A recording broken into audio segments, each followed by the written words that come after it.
जब आप मनुष्य बनेंगे तब तो मनुष्य क्यों नहीं कह सकते। विश्वास पूर्वक श्रद्धा पूर्वक राम नाम का जाप करोगे तो भव सागर से पार। युग में इसके सिवाय अन्य कोई और उपाय है नहीं, और कोई उपाय है नहीं। इस घोर कलयुग में राम नाम की महिमा के अलावा और कोई दूसरा उपाय नहीं है। महाराज कलयुग केवल नाम आधारा, सुमिर सुमिर पत्थर एक राम नाम से तैर जाते हैं।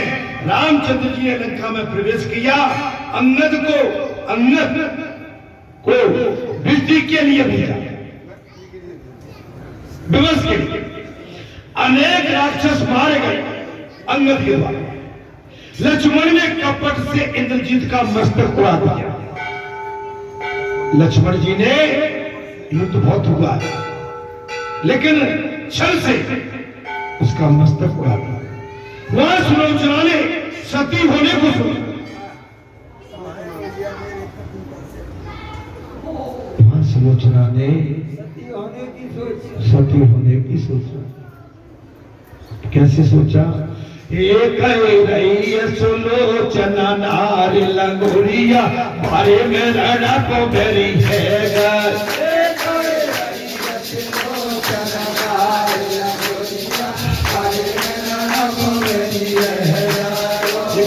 रही सुलोचना नारी लंगोरिया मेरे हाथ की अलदिया ना छूटी ना छूटे मेरी के दाग लंगोरिया। तो हमारे बेरी है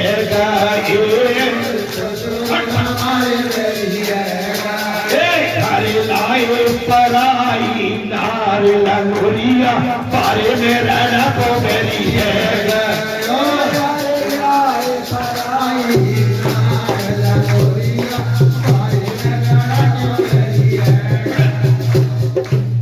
जोकर ही रहेगा सदा।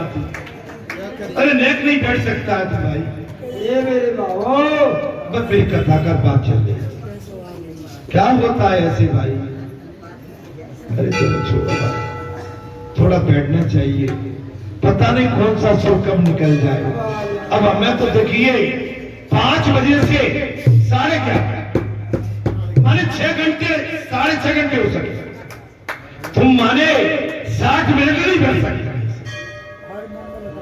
महाराज बात चल रही थी, क्या कर रहे महाराज? अंगद ने पैर थमाया, लक्ष्मण ने कपट से इंद्रजीत का मस्तक उड़ाया। वहां सुलोचना सती होना चाहता, उसने रावण से अपने पति इंद्रजीत के मस्तक की मांग कर रहा। मेरे पति का सर लिया।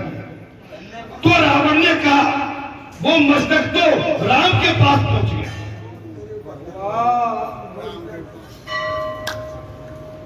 कथा समझ में आई कि नहीं? राम के पास है वो मस्तक तो राम के पास, जा उसके पास। तो सुलोचना ने कहा मुझे शत्रु के पास क्यों भेज रहे?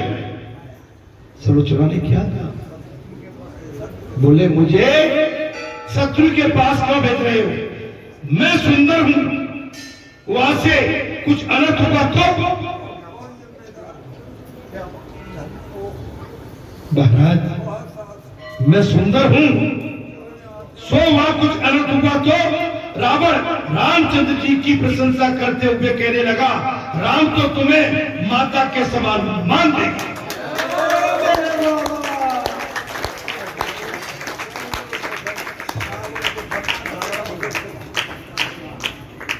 रावण ने एक ही बात कही थी, जो तो राक्षस था। बोले बताओ राम तुम्हें माता के समान मान देंगे, तुम्हारी स्तुति करेंगे। बहुत बड़ी। ओहो, और तो मैं क्या कहूं? मैं राम को अपना शत्रु मानता हूं, किंतु वे मुझे शत्रु नहीं मानते। अरे सच्चे दरबार की जय। रावण ने कहा मैं राम को अपना शत्रु मानता हूं, लेकिन राम मुझे अपना शत्रु नहीं मानते। राम की शरण में जा, वे अवश्य तुम्हें इंद्रजीत का मस्तक लौटा देगा। अच्छी लग रही है। सलोचना राम जी के पास आई है। जी के पास राम जी के पास आई, बोली मेरे पति का हाथ आंगन में आया, पत्र लिख दिया। उससे पूछा कि ये सब कैसे हुआ।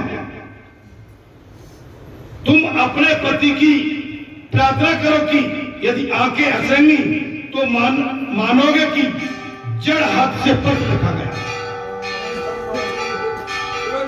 महाराज मेरे पति का हाथ मेरे आंगन में पहुंचेगा, उसने सवाल बताने उसमें सब लिखा था। अब कहने लगे कि ये सीधा से जाएगा तो मानेंगे कि आप हाथ लेंगे। तेरी आंखें अगर कह देंगी तब मैं मानूंगा कि बात सत्य है। सलोचना बहुत मनाती है, अपने पति मनाती है अपने पति, मस्तक हंसता नहीं है। कथा को ध्यान से सुनिए। मेरे बाबा ये इंद्रजीत के सर और सलोचना के बीच में बात चल रही है, लेकिन मस्तक हंसता नहीं है। नाथ तुम अग्रसर हो, ऐसा सुनकर मस्तक डोले। क्या पतिव्रता का धर्म है। हे नाथ तुम अग्रसर हो जाओ। ये सुनकर मस्तक डोलने लगा और सबको विस्मय किया। शेषनाग लक्ष्मण का रूप लेकर आ गए।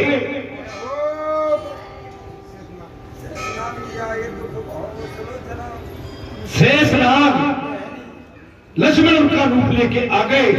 मस्तक ने सलोचना से कहा तेरे पिता ने तुझे मारा, मुझे मारा।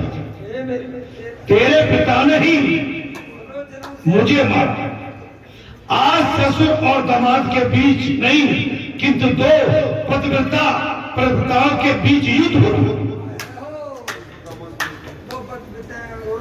उर्मिला, सलोचना, आज दामाद एवं ससुर के बीच नहीं, दो पतिव्रता नारियों के बीच युद्ध हो रहा है।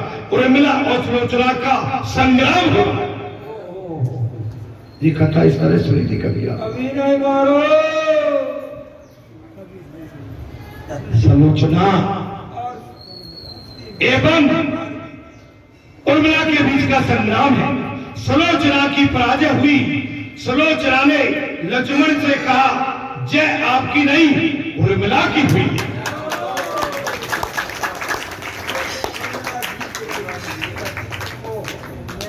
पिताश्री जय आपकी नहीं उर्मिला की हुई है। मेरा पति, उसका पतिव्रत धर्म मेरी अपेक्षा श्रेष्ठ था। उसका पतिव्रता धर्म उर्मिला का मेरे से अधिक था। मेरे पति पापी रावण के पक्ष में होने के कारण दुर्लभ हो गए, अधर्मी हो गए, इसलिए मारे। मेरे पति पापी की सहायता कर रहे थे और सो मेरी पराजय हुई। उर्मिला की जय हो। पर स्त्री का हरण करने वाले तो मेरे पति सहायता करते थे, तो आज मुझे मेरे पति पति धर्म को मरना।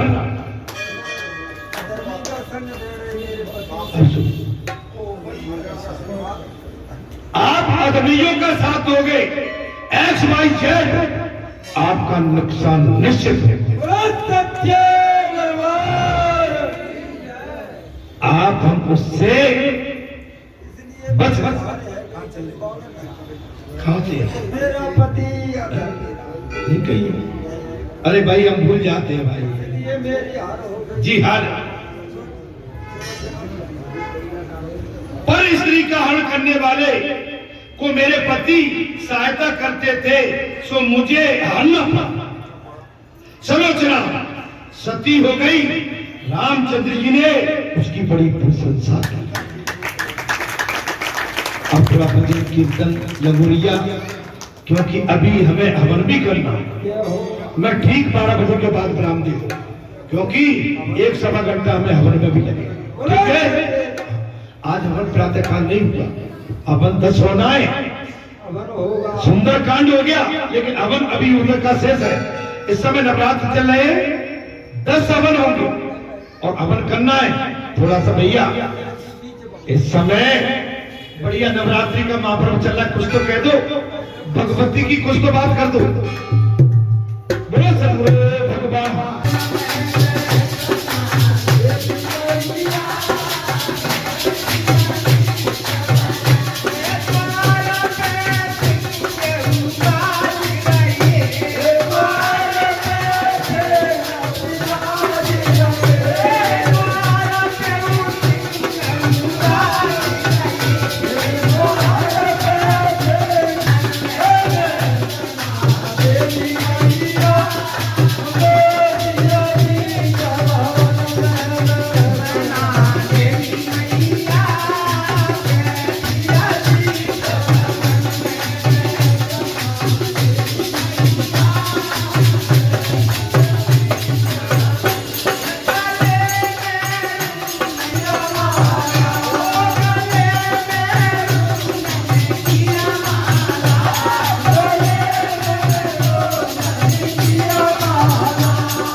आप समझ पाएंगे। इस समय ये विजयदशमी का महापर्व चल रहा है।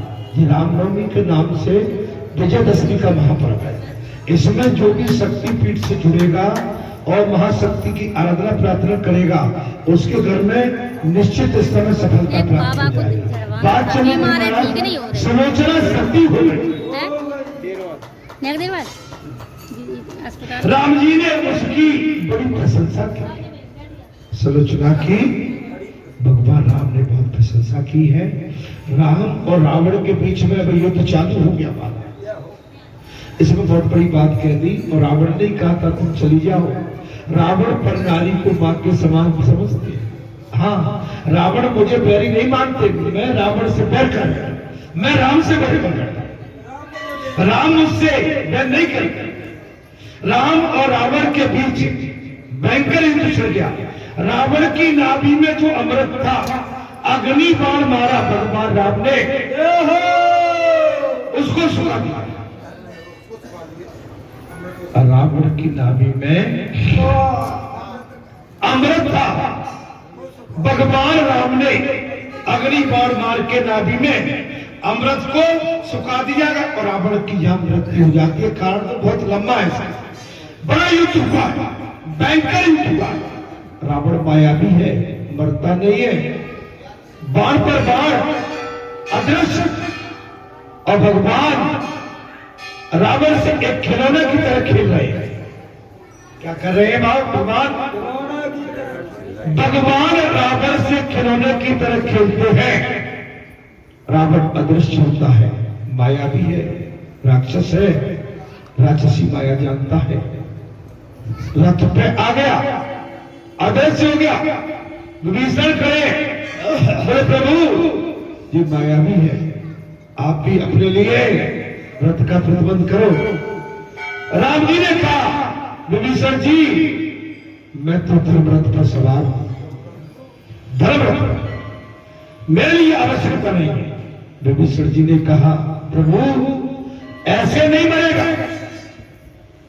विभीषण बताओ तो क्या करूं? प्रभु इसकी नाभि में अमृत है। अच्छा मैं क्या करूं? बस नाभि में बाण का संधान कर, रावण मर जाएगा। और राम जी ने वही किया। राम न मारे काऊ को, ऐसे मोटे राम अपने आप मर जाएंगे। खोटे का भगवान राम ने विभीषण के कहने पर रावण की नाभि में बाण का संधान किया, अग्नि बाण का, और अमृत सूख गया, रावण की मृत्यु हो जाती है। हनुमान जी ने सीता को राम के विजय का समाचार दे दिया।